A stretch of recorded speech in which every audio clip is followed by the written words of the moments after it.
Cette émission est une présentation de Luc Berthold, partenaire des gens d'ici.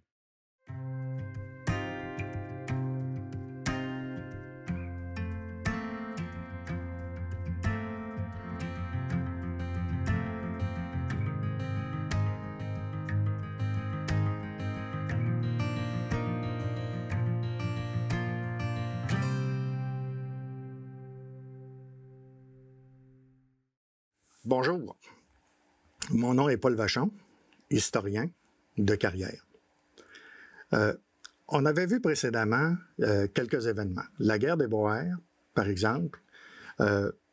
L'intérêt de cette guerre-là était de voir que l'Empire britannique, en l'occurrence, faisait appel à ses colonies, donc on mondialisait le conflit. A été suivi après d'un autre conflit en 1905 qui a révélé les troubles et la faiblesse de la Russie avec la guerre russo-japonaise, la Première Guerre mondiale qui découle de ces événements-là en partie, notamment l'assassinat de l'archiduc François-Ferdinand, et finalement le traité de Versailles. Et le traité de Versailles qui se voulait la paix, puis je pense que les gens étaient sincères à l'époque, mais en même temps, ils voulaient faire payer l'Allemagne. Ils ont semé les graines d'un autre conflit qui va s'en venir, la Seconde Guerre mondiale. Entre-temps, on a une période qu'on va appeler l'entre-deux-guerres. L'entre-deux-guerres est caractérisé par 2 décennies très différentes l'une de l'autre. La première décennie, c'est 1919-1929. On va la voir uniquement aux États-Unis. Et j'expliquerai pourquoi. Mais on lui a donné comme titre à ces années-là, les années folles.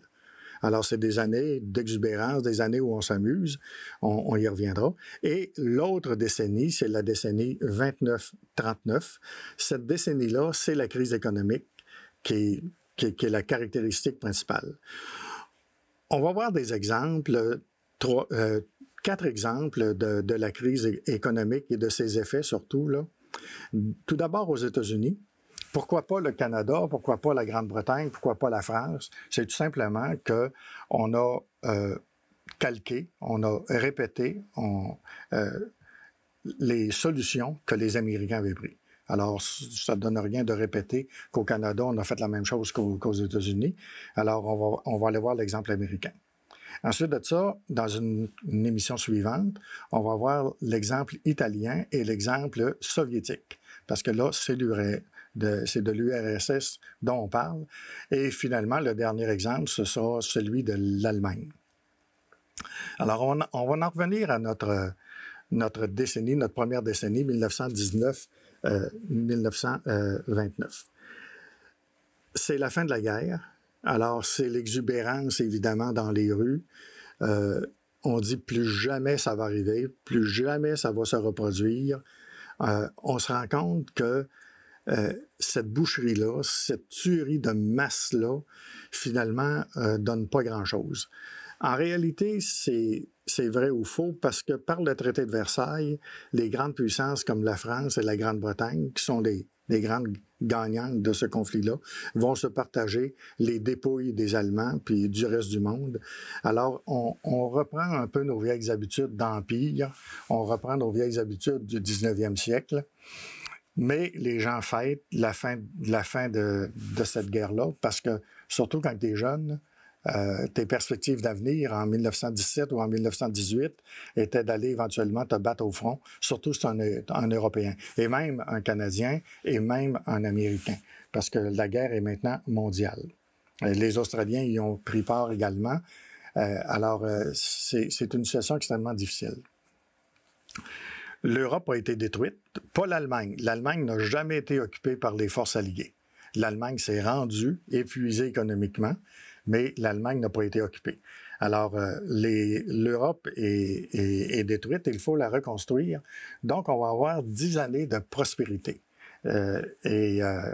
Cette prospérité-là est caractérisée par l'industrialisation, notamment aux États-Unis. Là. On parle de la radio, on parle de l'automobile, on parle des aéronefs, d'abord des ballons dirigeables, et surtout l'aviation. On pense à Lindbergh, on pense à Blériot. C'est les débuts de l'aviation. C'est quand même incroyable. Hein? On est au début du siècle, dans les années 20, et regardez aujourd'hui ce que sont les avions. Je pense notamment aux avions militaires, les avions de chasse. C'est incroyable le bond technologique qu'on a fait.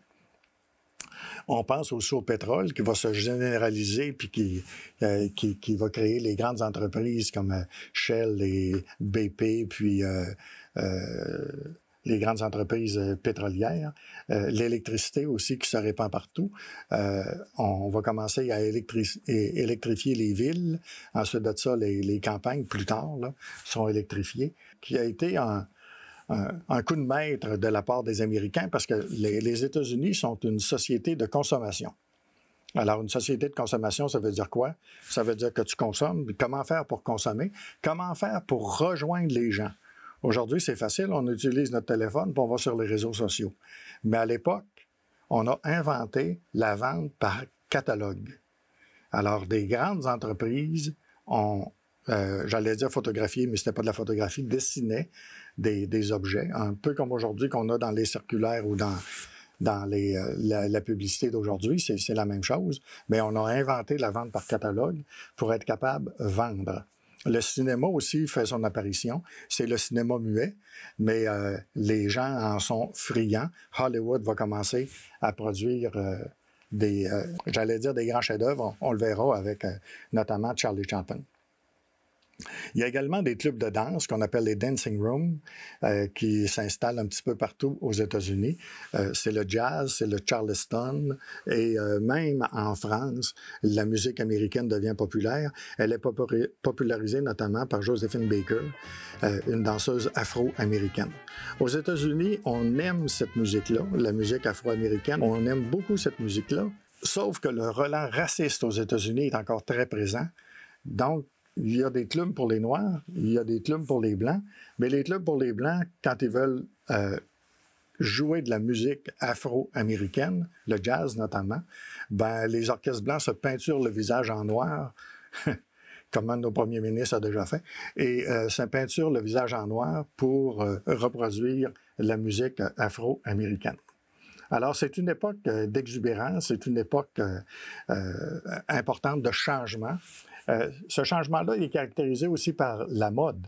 La mode féminine dans les années 20, les robes raccourcissent, c'est plus les immenses robes là, du 19e siècle. On appelle ça la mode garçonne. Les filles se font couper les cheveux. Certains osent même porter le pantalon, ce qui est un scandale, où ils vont fumer avec un truc là, pour tenir la cigarette. Puis même au niveau des maillots de bain, ça se popularise et les maillots de bain deviennent provoquants à cette époque-là. Ça n'a rien à voir, évidemment, avec ce qu'on a aujourd'hui. Alors, les années folles sont caractérisées aussi par un autre phénomène américain qui s'appelle le rêve américain, l'American Dream. En substance, qu'est-ce que ça veut dire? Ça veut dire que n'importe qui aux États-Unis peut devenir riche, peut devenir... mais s'il n'est pas riche, en tout cas, peut devenir aisé. Le rêve américain, c'est quoi? C'est avoir sa maison, sa propre maison unifamiliale, avoir sa famille, ses enfants, puis avoir un travail stable, exactement comme des humoristes disaient il y a quelques années, une bonne job steady puis un bon boss. C'est un peu ça, le rêve américain. Le courage, la détermination, la force de caractère, puis tout peut arriver. C'est vrai pour quelques-uns qui deviennent des exemples, là, mais c'est loin d'être vrai pour tout le monde. Vous savez, les années folles, c'est l'exubérance, puis tout ça, puis c'est l'installation aussi de ce qu'on va appeler les banlieues, parce que là, avec l'apparition de l'automobile, auparavant, les ouvriers étaient obligés de se concentrer autour de leur travail. C'est le cas notamment à Thetford, avec les mines d'amiante. Pourquoi qu'on a déménagé beaucoup plus tard les maisons? C'est parce que toutes les maisons étaient concentrées autour de la mine, parce que les gens se rendaient à pied à l'ouvrage. Quand arrive l'automobile, ben là, on peut s'éloigner et c'est la création des banlieues. Qui dit la création des banlieues dit la création des stations-service, des stations-service qui vont permettre justement le ravitaillement de l'automobile et tout ça. C'est tout un autre phénomène, un autre monde qui est en train de se mettre en place.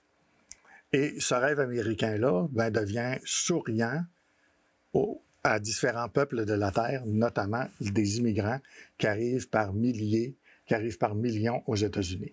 Société de consommation, avoir un travail, avoir une famille, c'est pas le cas pour tout le monde aux États-Unis. C'est pas le cas pour les Afro-Américains qui restent cantonnés dans des salaires de misère. Pour les Autochtones, c'est la même chose, et pour les Asiatiques. La société américaine de cette époque-là est une société raciste. D'ailleurs, il y a des lois, notamment dans le sud des États-Unis, de ségrégation. Cette lutte-là va venir un jour, mais elle va venir beaucoup plus tard. Alors, le rêve américain il est caractérisé par justement l'automobile qui devient un symbole de liberté. L'automobile, la façon dont elle était fabriquée, puis je pense notamment à Ford, c'est quelques ouvriers fabriquaient une automobile au complet. Alors, ils la fabriquaient totalement au complet. Il va y avoir une nouvelle façon de produire l'automobile, de la produire en masse, pour d'une part baisser les coûts, parce que Ford va se rendre compte que ce sont seulement que les personnes riches qui peuvent s'acheter des automobiles. Alors, Ford va inventer un modèle qu'on va appeler le modèle T. C'est une automobile cheap, populaire, très solide et qui va être faite sur des chaînes d'assemblage, ce qui n'existait pas auparavant. Alors, l'ouvrier qui place un boulon, c'est pas lui qui va le visser, ça va être un autre à côté. Et la chaîne d'assemblage continue comme ça, ce qui permet de réduire les coûts puis de fabriquer des modèles automobiles Ford T. Essayez pas de trouver un Ford modèle T rouge ou bleu ou vert ou jaune ou blanc. Ils sont tous noirs, ils sont tous standardisés, ils sont tous pareils. Les caractéristiques qui arriveront beaucoup plus tard, là, ça, c'est autre chose, mais pour l'instant, on fabrique le modèle T en série, toutes de la même façon. Et ça donne accès aux gens pour acheter des automobiles. Il y a des annonces dans les journaux, il y en a partout pour s'acheter ce genre de véhicule-là. Et ça coûte cher pour un ouvrier, mais ils sont capables de se l'acheter en le finançant sur quelques années. Alors, baisse des coûts, apparition d'un modèle T robuste et bon marché. Les années folles aussi sont caractérisées par, je vous dirais, deux courants. D'abord, le premier courant, c'est le courant xénophobe aux États-Unis. En 1924, les États-Unis ont adopté une loi qui s'appelle l'Immigration Act, qui vise à exclure certains immigrants de s'installer aux États-Unis, et on vise les immigrants asiatiques, notamment les Chinois. On les avait fait venir au 19e siècle, ça faisait bien notre affaire. C'est eux autres qui ont construit les chemins de fer, mais ils deviennent des personnes non désirables aux États-Unis. Alors, par la loi de 1924, on interdit leur immigration.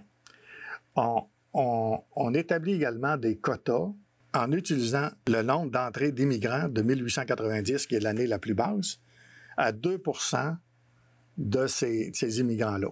Pourquoi qu'on prend 1890? Parce que c'est l'année d'abord la plus basse, mais c'est l'année aussi où on a le moins d'immigrants qui viennent de l'Europe de l'Est, ou de la Russie notamment, ou les pays baltes, qui viennent de l'Europe de l'Est, ou du sud de l'Europe, les Italiens.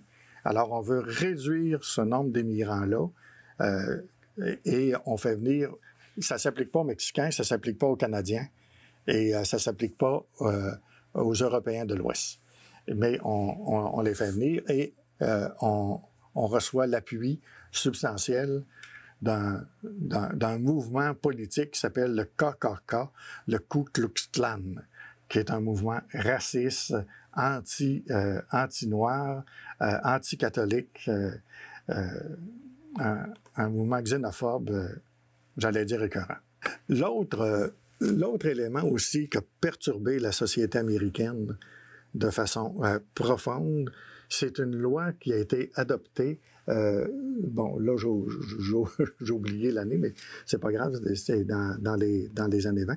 Une loi qui a été adoptée qui s'appelle la loi de la prohibition.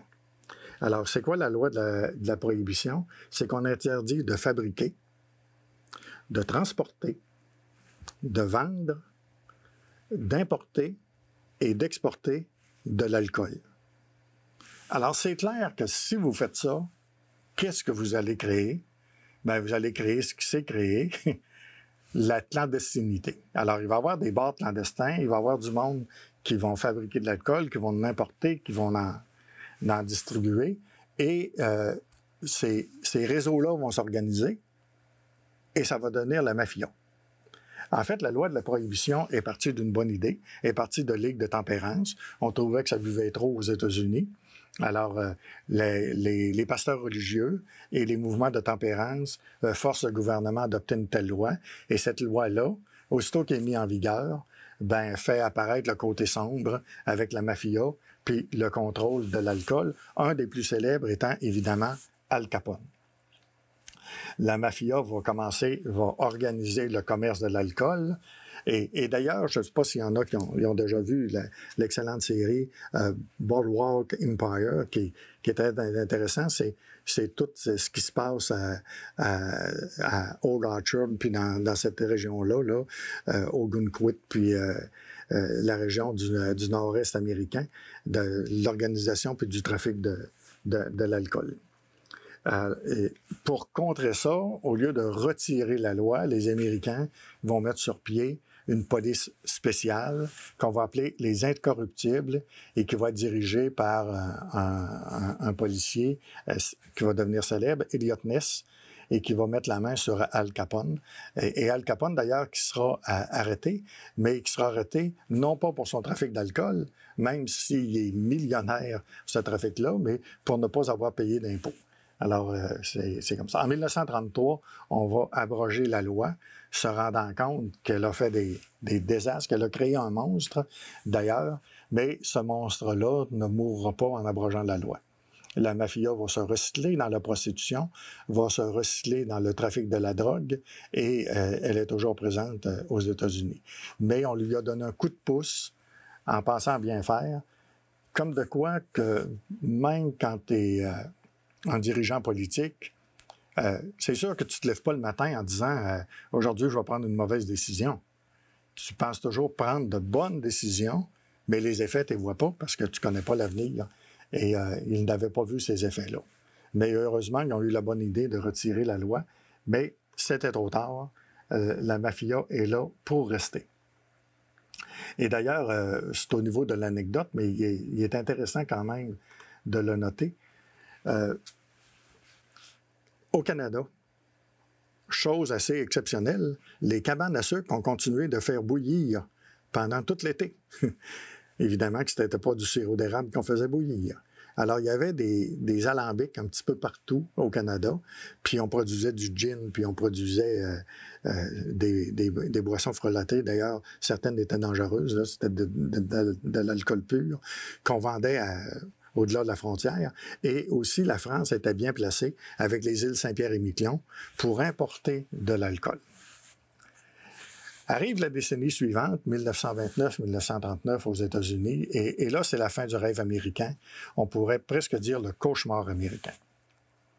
C'est la crise financière, ce qu'on va appeler la crise économique aux États-Unis.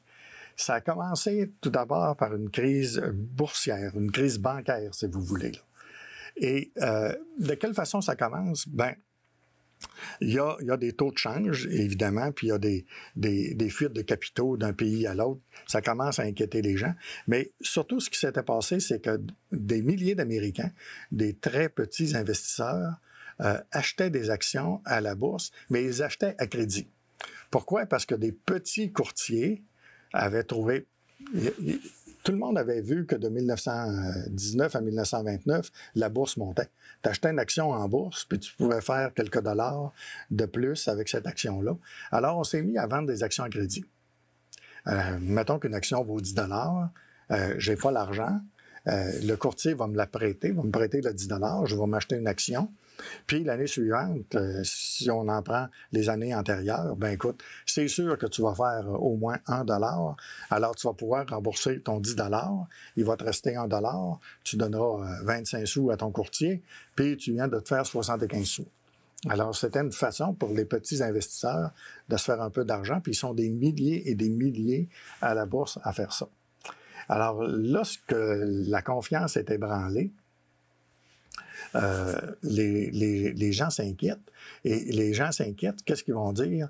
Bien, ils vont demander tout simplement aux petits investisseurs de les rembourser.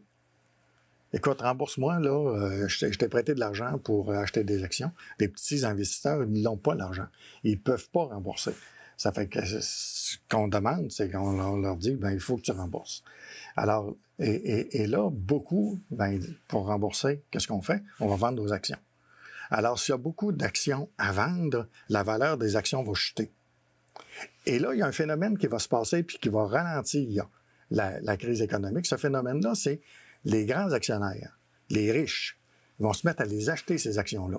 C'est simple, ils se disent, ouais, je les achète à moitié de leur valeur, je les achète aux 3/4 de leur valeur, ils vont reprendre de la valeur, puis je vais faire de l'argent. Alors, ça ralentit le mouvement, mais la confiance n'est plus là, l'inquiétude est là. Alors, comme les banques donnent ordre de vendre des actions pour rembourser les banques, parce qu'on doit évidemment aux banquiers, là, la panique s'empare, et là, à ce moment-là, on donne ordre de vente, et là, il y a une chute des valeurs boursières. La bourse ferme, ça calme le jeu, mais le lendemain, lorsque la bourse rouvre, c'est la panique encore, et là, il y a une chute des valeurs boursières phénoménale qui est en train de se produire. À partir de là, ça va être le chômage, ça va être la baisse des prix, mais surtout la baisse des salaires, des mises à pied. Le chômage atteint, après la crise dans les années 32, là, 33, le chômage atteint 25 %. Et la monnaie devient rare. Non seulement les prix tombent, mais la production tombe également, y compris la production alimentaire. Les fermiers sont ruinés parce qu'eux autres aussi devaient aux banques. Alors, les banques saisissent les fermes, mais une banque, ça ne produit pas ça. Alors, il y a des pénuries alimentaires. Et qu'est-ce qu'on fait? Ben, on fait rien. Le président de l'époque, Hoover, dit la prospérité est juste au coin de la rue, on fait rien. Alors, dans les années 30, il commence à y avoir des manifestations partout aux États-Unis. Des manifestations tout simplement parce que les gens ont faim. C'est la désillusion totale. Il n'y en a plus de rêve américain. Et un nouveau président est élu. Il s'appelle Franklin Delano Roosevelt. Et Roosevelt va lancer ce qu'on va appeler un New Deal. Et le New Deal, c'est quoi? C'est l'intervention de l'État. L'intervention de l'État va se faire partout dans tous les domaines. Je vais vous donner quelques exemples. On va décréter la fermeture des banques. Et après analyse, seules les banques qui sont considérées comme solvables vont pouvoir réouvrir. Pourquoi? Pour redonner confiance aux gens, pour leur dire d'aller réinvestir. C'est loin d'être suffisant, mais c'est un geste dans la bonne direction. On va subventionner les agriculteurs. Pourquoi subventionner les agriculteurs? C'est pour maintenir les prix agricoles. On va même les payer pour ne pas produire. Ça nous paraît étrange, là, mais si tu ne soutiens pas tes prix, toute ton économie agricole notamment, va s'effondrer. On va lancer des grands travaux, le reboisement de forêts, construire des chemins, construction d'hôpitaux, construction d'écoles. Et on va promettre un salaire de 30 $ par mois aux chômeurs qu'on engage par milliers, puis qui viennent faire ces travaux-là. Puis un des exemples qu'on a d'un immense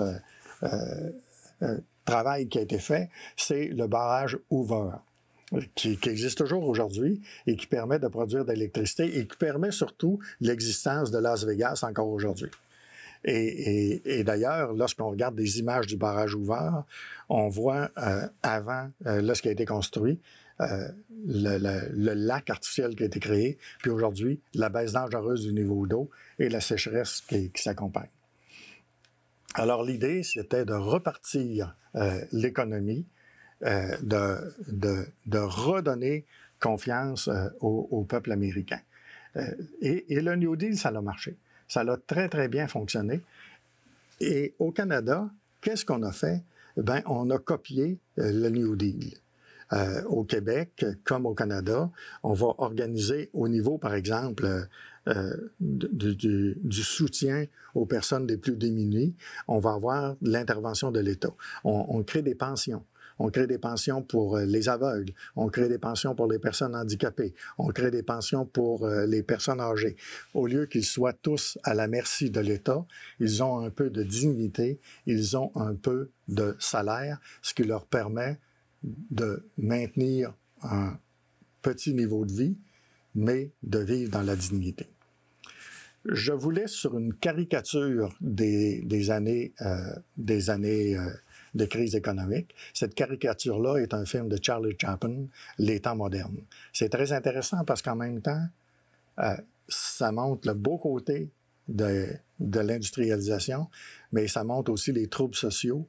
Et évidemment, c'est un film en noir et blanc, mais lorsque Charlie Chaplin ramasse un drapeau qui est tombé à terre, qui est un fanion rouge tout simplement, pour dire qu'on transportait du bois, c'est le symbole de la révolution russe. Alors, tout ça est intéressant et nous donne une autre perspective. Merci. À la prochaine. Section 5, speed her up, 401.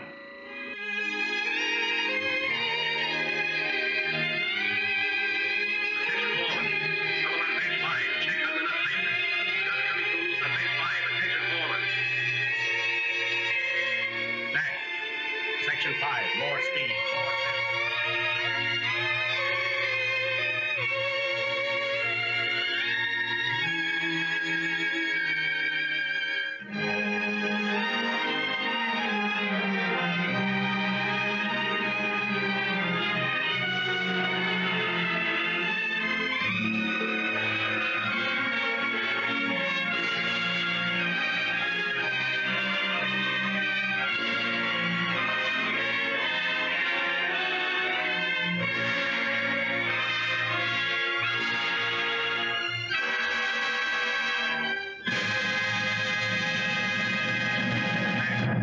Section 5, more speed, 47.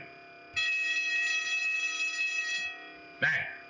Section 5, more speed, 47.